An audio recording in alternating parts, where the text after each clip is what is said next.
জুলাই হত্যাকাণ্ড ও ইনকিলাব মঞ্চের মুখপাত্র শরীফ ওসমান বিন হাদীসহ বিভিন্ন আলোচিত হত্যাকাণ্ডের বিচার নিশ্চিত করতে না পারলে এই সরকার কোনোভাবে ৫ বছরের মেয়াদ সম্পূর্ণ করতে পারবে না বলে হুঁশিয়ারি দিয়েছেন জাতীয় নাগরিক পার্টির আহ্বায়ক ও বিরোধীদলীয় চিফ হুইপ নাহিদ ইসলাম।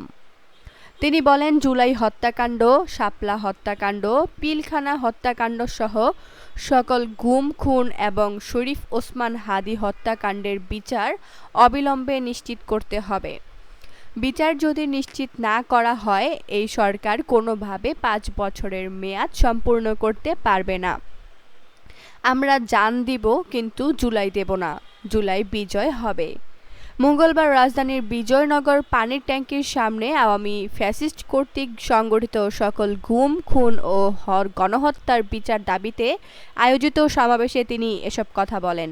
তিনি বলেন, এই সমাবেশে আমরা জড়ো হয়েছি বিচারের দাবিতে। এটা আমাদের জন্য দুঃখজনক, আমাদের জন্য হতাশার যে গণঅভ্যুত্থানের ২ বছরের মাথায় আমাদেরকে বিচারের দাবি দিয়ে আজও রাজপথে হাজির হতে হচ্ছে।